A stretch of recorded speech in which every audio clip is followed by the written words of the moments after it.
Buenas noches y bienvenidos a Desde las Cámaras, el único programa de la televisión que pone bajo la lupa lo que hacen los diputados, los senadores y los congresos locales. Buenas noches, Néstor. Adrianita, ¿cómo estás? Buenas noches. ¿Qué te parece si vamos a la información? Mire, en las semanas anteriores, en la Comisión Permanente del Congreso de la Unión, se hablaba de, la viabilidad, la posibilidad de llamar a algún periodo extraordinario de sesiones para atender a algunos de los pendientes legislativos que se les quedaron en el tintero, tanto a diputados como a senadores. Pero bueno, la nueva conformación del Congreso de la Unión, la próxima legislatura que va a entrar, prácticamente hace muy poco probable que vaya a haber algún periodo extraordinario de sesiones. Ante la imposibilidad de un periodo extraordinario, el coordinador de senadores del PAN, Fernando Herrera, pidió que la Fiscalía General de la República, que sustituirá al actual PGR, sea absolutamente independiente en beneficio de la justicia. Resaltó que es algo por lo que se ha luchado durante muchos años y no solamente en la actual legislatura. Lo sensato es que exista un fiscal independiente, autónomo, con verdaderas condiciones de independencia mental para resolver los problemas del país. Esta definición habrá de significar y habrá de marcar al nuevo gobierno. Si se quiere una fiscalía independiente, ya se sabe cuál es el camino a seguir. Si se quiere regresar a los viejos esquemas del PRI gobierno con un presidente monárquico. También pidió acabar con los pleitos internos en Acción Nacional y convocó a la unidad entre los panistas. Nosotros el camino que queremos transitar es el de la unidad, el de la reflexión seria y objetiva, y no el de la confrontación que, lejos de acercar puntos encontrados, lo único que hace es generar mayor discrepancia. Vamos por la unidad, vamos por la reflexión seria, la reflexión profunda que lleve al fortalecimiento de Acción Nacional. Tenemos 78 años de vida y vamos por otros más. Y vamos a ver la siguiente nota que nos prepararon respecto a Carlos Joaquín, el gobernador de Quintana Roo, que estuvo organizando un foro en el Senado para impulsar el turismo en su estado, Quintana Roo. El gobernador de Quintana Roo, Carlos Joaquín González, presidió en el Senado de la República el segundo foro de industria y comercio de esa entidad quintanarroense. Hemos visto crecer nuestro destino o nuestros destinos y trabajado de la mano para hacerlo más competitivo y fuerte. Por eso, no dudo que este encuentro nos permitirá escuchar las voces de destacados especialistas y conjugar entre todos los mejores beneficios para el mercado comercial y turístico de Quintana Roo y por ende para el beneficio también de muchas familias quintanarroenses. Ahí Carlos Joaquín destacó el gran potencial industrial, comercial y turístico de la entidad. Más de 100,000 cuartos hoteleros, principalmente hacia la zona norte del estado, que generan una gran cantidad de empleos, pero que también requieren de una gran cantidad de servicios y en donde hay también una gran oportunidad de negocios, principalmente hacia la zona centro y sur, en donde bien se podría tener la proveeduría de muchos de estos bienes de servicios. Es fuente generadora de divisas, de empleo y contribuye de forma sostenida y equilibrada al crecimiento de nuestra comunidad. Ofrecemos a nuestros visitantes estándares de calidad con valores e identidad propia que nos distinguen de otros destinos turísticos. Y se pronunció por defender a fondo la competitividad y la marca Quintana Roo. Hay que reafirmar el posicionamiento de nuestra marca Quintana Roo y de sus diversas marcas como destinos: Cancún, Riviera Maya, Cozumel, Isla Mujeres, Holbox, Costa Maya, Tulum y otros más, como un sello enfocado a las bellezas naturales que nos caracterizan y que debemos ante todo proteger como motor de desarrollo económico social y como una auténtica industria transformadora que genera bienestar y oportunidades. El mandatario estatal, quien estuvo acompañado de senadores de diversos partidos políticos, empresarios, académicos y especialistas, aclaró que Quintana Roo se esfuerza día a día por mejorar en todos los ámbitos para mantenerse como un destino único en el mundo e hizo una invitación a disfrutar de sus bellezas naturales. el grupo, lo que será el grupo parlamentario de senadores, diputados y también los 5 gobernadores electos de Morena se reunieron con el virtual presidente electo Andrés Manuel López Obrador. Un pejeluche sonreía a lo lejos del salón donde cientos de legisladores de la coalición Juntos Haremos Historia llegaban con sus mejores prendas para reunirse con el virtual ganador de la presidencia. En el estacionamiento de ese lugar, una simpatizante clamaba ayuda. Luego de una encerrona de más de 2 horas, López Obrador presentó una docena de reformas e iniciativas para cumplir sus compromisos de campaña. La ley reglamentaria para aplicar en los 3 poderes el artículo 127 de la Constitución, que señala que ningún funcionario puede ganar más que el presidente de la República. Fusionar áreas, eliminar subsecretarías, direcciones, delegaciones en los estados y otros organismos. En materia de seguridad, preparar la reforma legal para la creación de la Secretaría de Seguridad Pública, reformar la ley correspondiente para trasladar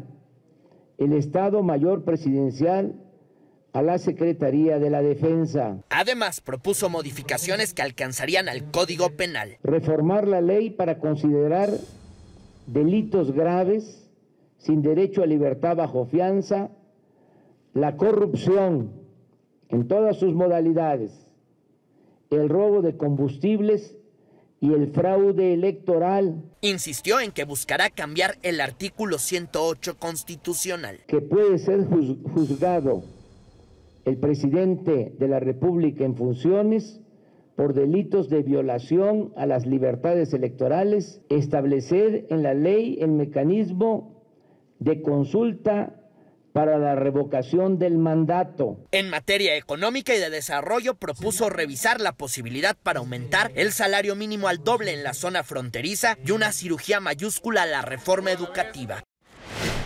¿Y qué le parece si ahora vamos a la entrevista que nos tiene para esta semana nuestro compañero periodista Víctor Sánchez Baños? Con el virtual triunfo de Andrés Manuel López Obrador como presidente de la República, vienen varias preguntas. ¿Qué va a pasar con el Procurador General de la República, el fiscal general, pues, así como el fiscal anticorrupción? ¿Podrá elegirlo Andrés Manuel o podrá elegirlo únicamente el Senado de la República haciendo una propuesta al presidente de la República? De esto va a platicar con nosotros el senador Enrique Burgos. El presidente de la República, presidente Peña Nieto, envía una iniciativa para modificar el 16 transitorio de esa reforma, para que ya no fuera lo que le llamaban el pase automático. La reforma fue aprobada tanto en Cámara de Diputados como en el Senado por 2/3 partes, más de las 2/3 partes, por ser reforma constitucional. Esa reforma, esa iniciativa presidencial, establece fundamentalmente que una vez concluida la legislación correspondiente, me refiero a la ley secundaria de la Fiscalía General, y hecha la declaratoria del inicio de vigencia de esa autonomía, se procedería a nombrar al fiscal general.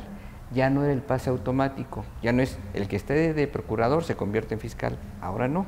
Una vez concluida la legislación, tendrá que procesarse conforme lo establece el 102, que como tú recuerdas es una propuesta de cuando menos 10 nombres que se genera en el Senado, lista que debe ser aprobada por 2/3 de los integrantes del Senado, enviada al presidente de la República.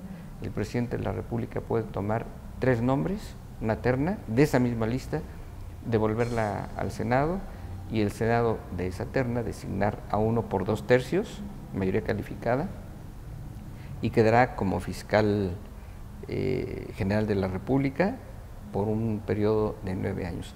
Es muy claro que las condiciones jurídicas están dadas. Sin embargo, debemos cumplir con la Constitución.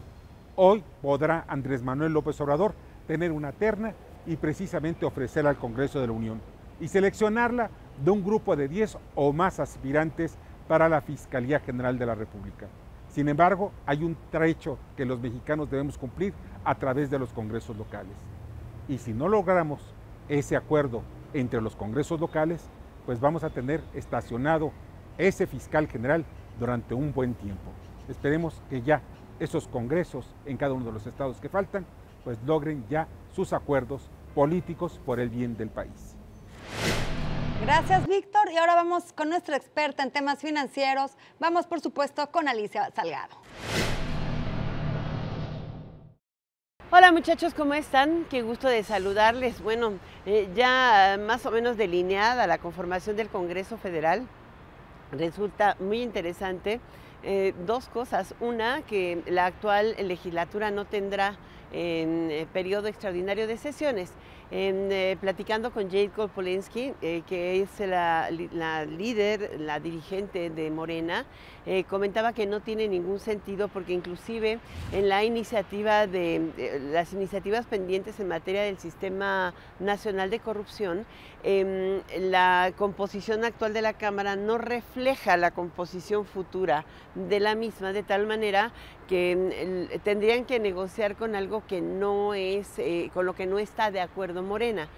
En particular porque Andrés Manuel López Obrador comentó en directo ahí con los empresarios que no pretenden hacer grandes modificaciones legislativas, pero sí tienen 4 prioridades, y la primera, que probablemente pudiera ser inclusive iniciativa preferente, tiene que ver con la decisión de separar de la Secretaría de Gobernación a la Secretaría de Seguridad Pública, o volverla a generar, que se encargaría no solamente de la política de seguridad en México, sino también de la política criminal.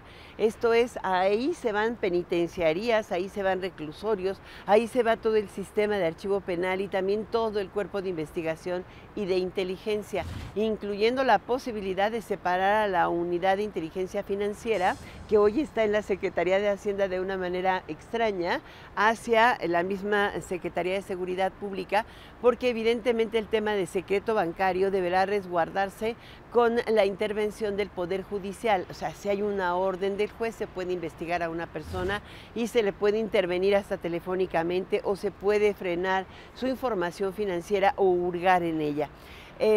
Considerando esta circunstancia, hay otra que dicen ellos que para ellos es prioritario, y es muy probable que al inicio de la siguiente legislatura, ya con la mayoría, hagan una revisión completa del Sistema Nacional Anticorrupción y partan sobre todo de la reforma al 102 constitucional.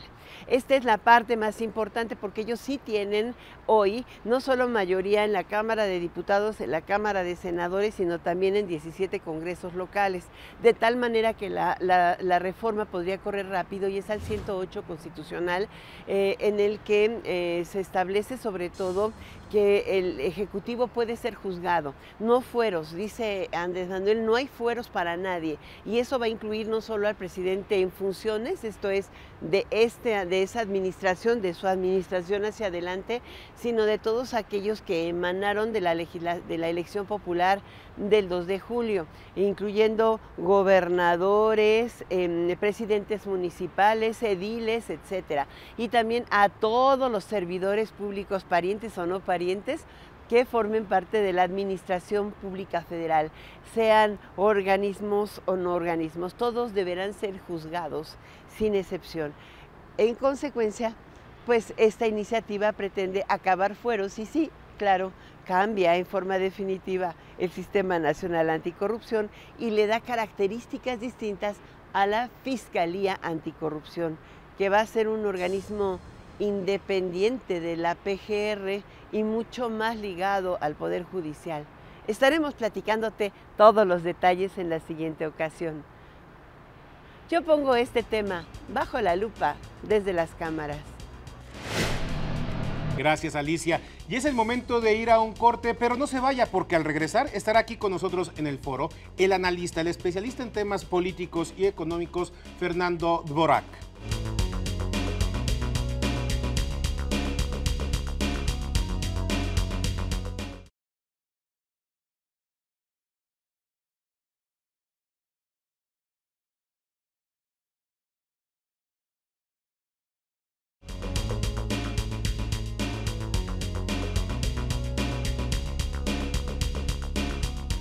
Ya llegamos de un corte, gracias por estar con nosotros esta noche aquí en Desde las Cámaras y hoy nos acompaña el analista en términos políticos, Fernando Dora. ¿Qué tal, Fernando? ¿Cómo estás? ¿Qué tal, Adriana? ¿Qué tal, Néstor? Qué gusto estar aquí. Fernando. Gracias por acompañarnos, Fernando. Bueno, después de este proceso electoral tan polémico, en donde, bueno, vimos un fenómeno que arrasó todas las urnas, que se llama Morena, donde van a tener un gran número de diputados, de senadores y de legisladores en sus congresos locales. ¿Cómo va a estar conformada? ¿Van a tener mayoría absoluta? Es decir, ¿van a poder pasar reformas constitucionales tan fácil o va a haber algún contrapeso? ¿Cuál es tu visión de esta próxima legislatura? Es una situación muy interesante. Es decir, por primera vez desde 1997, un grupo que va a ser a través de una coalición de 3 institutos políticos, Juntos Haremos Historia, va a tener una mayoría en ambas cámaras. ¿Qué significa eso? El PAN es la siguiente minoría y obviamente estamos hablando de un pequeño grupo parlamentario del PRI. ¿Qué significa? En primer lugar, el presidente va a poder aprobar cualquier iniciativa de ley que tenga que ver con mayoría simple. ¿Qué significa? Todo lo que sería presupuesto de egresos, la mayoría de los nombramientos que van a tener lugar y básicamente cualquier ley. Lo que no toque la Constitución. Exactamente. Pero también hay una cosa muy interesante hacia abajo. Es decir, la última vez que tuvimos un gobierno unificado en ambas cámaras, la normativa del Congreso era completamente distinta. ¿Qué significa? Había un reglamento interior del Congreso General y había una ley orgánica que en 97 justamente quedó derogada. ¿Por qué? Por los hechos. Todo estaba bajo un supuesto, la existencia de un grupo parlamentario mayoritario. Y eso significa que tenemos otra organización interna que podría servir de contrapesos internos. ¿A qué me refiero? En el 97 había una gran comisión que era un órgano de mayoría priista y ahorita tenemos una junta de coordinación política en donde se espera que, salvo el escenario que haya un grupo parlamentario mayoritario, todos los grupos parlamentarios tengan una representación y decidan por voto ponderado. Y en un esquema de rotación anual de los grupos parlamentarios, es decir, va a haber una división más estable. Otra cosa muy importante que no había en el 97 que tenemos hoy, una presidencia de mesa directiva anual. Hasta el 99 era mensual, que significaba un presidente extremadamente débil. Y ahorita tenemos presidentes con una mayor capacidad de temas muy delicados como dar orden en la palabra, instrumentar medidas disciplinarias, es decir, cuando un legislador comienza a gritar o entorpecer el orden, puede llamarlo al orden y tiene otras decisiones como turno de iniciativas. Otra cosa muy distinta también son las comisiones parlamentarias. Es decir, ese supuesto que va a llevar. Va a haber una discusión muy fuerte en el primer mes de instalada la legislatura por ver quién va a tener qué comisiones. Y otros temas que posiblemente pueden o no funcionar, como temas como transparencia, temas como Parlamento abierto, que el Senado comenzó con algunas políticas, y sobre todo hay un tema que me va a parecer muy interesante. Hace un mes, o hace unas 2 semanas, elegimos al primer grupo de legisladores que desde 1934 tienen la posibilidad de competir para el mismo cargo. Y eso puede también generar otro tipo de conductas por parte de los legisladores que acabamos de elegir. Es decir, si tienen la posibilidad de quedarse 12 años, o al menos 6 o 9, van a tener otro tipo de conductas en el sentido de... Nos estamos hablando de la reelección. En Exactamente. esta legislatura ya aplica la reelección. Para alcaldes empezó a aplicarse en este proceso electoral, pero para legisladores, tanto senadores como diputados, en esta legislatura van a poderse reelegir. A nivel federal, ya hay varios estados que hace unas semanas reeligieron a personas, alcaldes y a diputados locales. Pero aquí vamos a tener personas que van a tener otro tipo de actitudes. Por lo tanto, creo que sí tenemos un asunto que es atípico, es decir, un gobierno unificado, pero vamos a tener un conjunto de reglas completamente distintas al 97 que puede generar un juego muy distinto a lo que hemos visto en los años del PRI. ¿Tú crees entonces que esta reglamentación lo que va a hacer es, digamos, suavizar el uso, por usar un término, el uso de la mayoría que podrían hacer Morena y sus aliados? ¿Por qué? Pues porque evidentemente la tentación que se tiene pues es de ocupar todo y tienes la mayoría, pues realmente a veces la vocación democrática o plural de repente se va menguando cuando tienes una fuerza tan grande. ¿Tú crees que entonces esta legislación, este reglamento interno del Congreso, la ley orgánica del Congreso de la Unión, nos permita tener más equilibrios, que no, digamos, se tenga una avalancha de la coalición Juntos Haremos Historia? Es muy posible, sí. Por ejemplo, un caso muy práctico.